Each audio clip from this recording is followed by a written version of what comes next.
काल दिवसभरामध्ये मध्य रेल्वेकडनं जवळपास विविध घटनांचे 3 व्हिडिओ जे आहेत ते व्हायरल झालेले पाहायला मिळतात। हे सगळे व्हिडिओ मध्य रेल्वेचे असल्याचा दावा केला जातोय, मात्र यात किती तथ्य आहे हे आपण मुख्य जनसंपर्क अधिकारी रेल्वेचे आहेत स्वप्नील नीला, आपण त्यांना विचारूया। सर, हे तिन्ही जे व्हिडिओ आलेत हे खरं तर कालच्या संपूर्ण दिवसातले आहेत। एक व्हिडिओ जो आहे तो तर अक्षरशः भयानक आहे। मालडब्यामध्ये एक व्यक्ती जो आहे तो रक्ताच्या थारोळ्यात पडलेला पाहायला मिळतो। नेमका काय प्रकार आहे हा सगळा? मध्य रेल्वेवरती काल संध्याकाळी 9 वाजता, रात्री 9 वाजता एक कुर्ला स्थानकावरती एक व्यक्ती लाकडाची काठी घेऊन धावत होता। त्याचा एक व्हिडिओ आलेला आहे। या व्यक्तीची ओळख पटलेली आहे। या व्यक्तीला RPF आणि GRP या दोघांनी मिळून अटक देखील केलेली आहे। प्राथमिक दृष्टी तो मानसिक रुग्ण असल्याची माहिती मिळते आहे। दुसरा जो व्हिडिओ आहे ज्याच्यामध्ये आपण सांगता आहात, तो व्हिडिओ परेलवरनं अंबरनाथला जाणारी जी लोकल ट्रेन आहे त्या लोकलच्या मालडब्याचा आहे। यामध्ये 4 व्यक्तींमध्ये आपापसात ही मारामारी झाल्याची घटना आहे। यामध्ये कुठल्याही प्रकारचा धारदार हत्यार वापरण्यात आलेलं नाही। यामध्ये कोणत्या सीटवरती कोणी बसणार याच्यावरून हा वादविवाद झाला होता।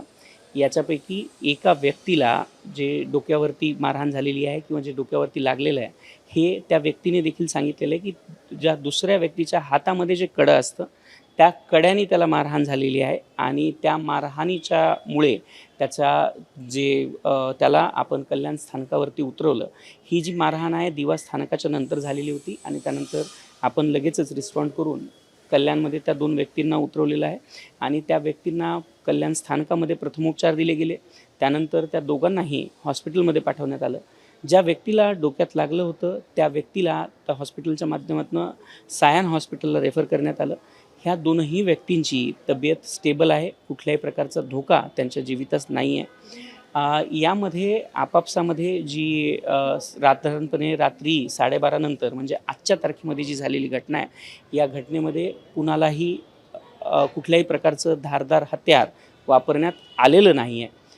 आम्ही आपल्या सगळ्यांच्या माध्यमातून सर्वच प्रवाशांना ही विनंती करतो की आपण जो संयम दिवसभर आपल्या कार्याच्या वेळात किंवा कार्यालयीन वेळात किंवा बाकी जागी वापरता, तोच संयम कृपया प्रवासात देखील ठेवा। आणि सहप्रवाशांना देखील ही विनंती आहे की यामध्ये आपण जर अशा प्रकारच्या घटनेला थांबवू शकाल तर ती कृपया आपण थांबवावी। जर थांबवण्यात अडचण असेल तर कमीत कमी अशा घटनेची माहिती ही आपण त्वरित रेल्वे प्रशासनाला द्यावी, ज्यातून अशा कुठल्याही घटनेला मोठं होण्यापासून आपण रोखू शकू आणि सोबतच आपण प्रवाशांच्या जे हेल्थ आहे त्याची देखील जास्त काळजी करू शकू। ही आपण आपल्या सर्वांच्या माध्यमातून सर्वच सहप्रवाशांना देखील विनंती करतो आहोत। आणि तिसरा जो व्हिडिओ आपण म्हणताय त्या तिसऱ्या व्हिडिओचा तो व्हिडिओ जुना आहे की नवीन हे अद्याप निश्चित झालेलं नाही आणि सोबतच त्या व्हिडिओमध्ये कुठल्याही प्रकारचा तो व्हिडिओ कुठला आहे किंवा त्या व्हिडिओचं जे लोकेशन आहे ते काय आहे किंवा ती ट्रेन कुठून कुठे जाणारी आहे, या तीनही गोष्टी आत्तापर्यंत कन्फर्म करू शकलेलो नाही आहेत आपण। त्याचा आपला प्रयत्न चालू आहे, पण त्याच्यामध्ये फक्त मशीन निकालो याशिवाय दुसऱ्या कुठल्याही शब्दांचा वापर किंवा कुठलेही शब्द स्पष्ट होत नाही आहेत। सोबतच त्याच्यामध्ये त्या ट्रेनमध्ये कुठलाही नामफलक देखील नाही आहे। तरीही आपण CCTVच्या माध्यमातून हा प्रयत्न करतो आहोत की अशा प्रकारचे कुठली घटना आपल्या मध्य रेल्वेच्या नेटवर्कवर किंवा पश्चिम रेल्वेच्या नेटवर्कवरती देखील झालेली आहे का याची जी माहिती आहे ती घेतली जाते आहे। नक्कीच सर, पण आपण जर बघितलं तर GRP असतील, RPF असतील, सातत्याने रेल्वे फलाटावर दिसत असतात। मात्र कधीतरी असं देखील होतं की डब्यामध्ये काहीतरी भांडण सुरू आहे, पुढच्या स्टेशनला उतरून प्रवासी त्यांना सांगत असतात, मात्र GRP RPFवर ढकलतं, RPF GRPवर ढकलतं आणि ह्या सगळ्यामध्ये जे भांडण सुरू असतं ते मात्र शेवटपर्यंत तसंच राहतं, कोणीही सोडवायला येत नाही। नेमकं काय आहे, कोणता विषय कोणाकडे जायचा आहे या संदर्भातच निश्चिती नाही आहे का? मी आपल्याला एक गोष्ट सांगू इच्छितो की याच्यामध्ये कुठल्याही प्रकारची अनिश्चितता किंवा कुठल्याही प्रकारचं कन्फ्युजन हे नाही आहे। रेल्वे स्थानकावरती ज्या काही घटना होतात याची प्राथमिक जी तपासणी असते ती RPFच्या माध्यमातून केली जाते। परंतु RPF हे रेल्वे ॲक्टच्या अंतर्गत काम करतं आणि जे भारतीय न्याय संहिता आहे याच्या अंतर्गत जे काही काम असतं ते करणं हे GRPसाठी ते GRPचं काम असल्यामुळे याच्यामध्ये RPFच्याद्वारे प्राथमिक FIRची जी रिपोर्ट आहे ती नोंदवली जाते। परंतु FIR हा स्टेट पोलीस सर्व्हिसेसकडेच नोंदवला जातो, कारण कायदा आणि सुव्यवस्था हा स्टेट सब्जेक्ट किंवा राज्याचं जी क्षमता आहे त्यांचा भाग आहे. त्यामुळे या दोनही गोष्टी, दोघांचेही कार्यक्षेत्र वेगवेगळे आहेत. या घटनेची तपासणी करणं, व्यक्तीवरती FIR करणं किंवा व्यक्तीला अरेस्ट करणं, ही सगळी कामं जी आहेत ही GRPच्या माध्यमातून केली जातात. आणि या घटनेचा प्राथमिक अहवाल तयार करणं, त्याच्यामध्ये CCTVची जी उपलब्धता आहे ती निश्चित करणं, त्या CCTVचं फुटेज करणं, त्या व्यक्तींना थांबवणं आणि त्या व्यक्तींना आवश्यक असेल तर प्रथमोपचार किंवा हॉस्पिटलमध्ये त्यांना दाखल करणं, ही सगळी कामं RPFच्या द्वारे केली जातात. मात्र सर असं दिसून आलंय अनेकदा की RPFला सांगितल्यानंतर RPF तिथे पोहोचत नाही, येत नाही. त्यांचं असं म्हणणं असतं की तुम्ही पोलीस कंप्लेंट करा. पण प्राथमिक जर तुम्हाला दिसतंय की तिथे भांडणं होत आहेत तर पोलीस म्हणून थांबवण्याचं काम त्यांचं आहे की नाही?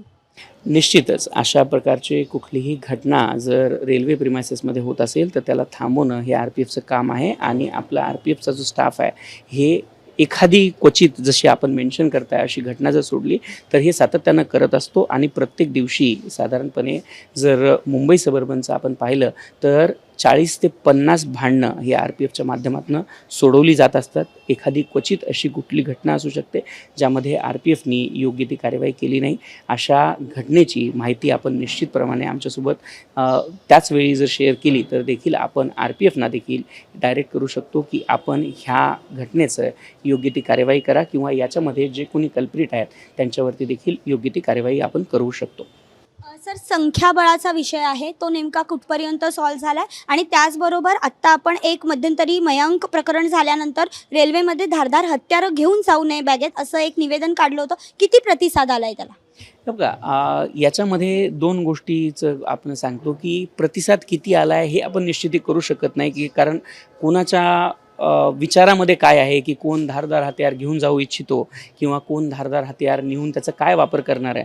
आपण जर पाहिलात आपण महिला डब्यांमध्ये प्रवास करता, महिला डब्यामध्ये बऱ्याचशा वेळेस अनेक महिला ह्या भाजी सोलत असतात किंवा त्याला भाजीला कट करत असतात. तर त्याच्यामध्ये जो सुरा वापरला जातो तो देखील एक हत्यार म्हणून वापरला जाऊ शकतो.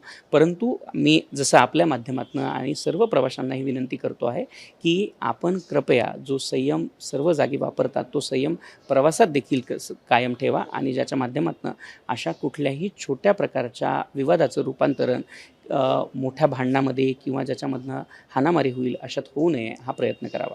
नक्कीच धन्यवाद सर आमच्याशी बातचीत केल्याबद्दल. तर एकंदरीतच जर आपण बघितलं तर रेल्वे प्रशासनाकडनं आता आव्हान जे आहे ते करण्यात येत आहे की संयम राखा असं आव्हान प्रवाशांना केलेलं पाहायला मिळते. व्हिडिओ जर्नालिस्ट मनोज सोलंकीसह मी भाग्यश्री प्रधान आचार्य, जय महाराष्ट्र न्यूज, मुंबई.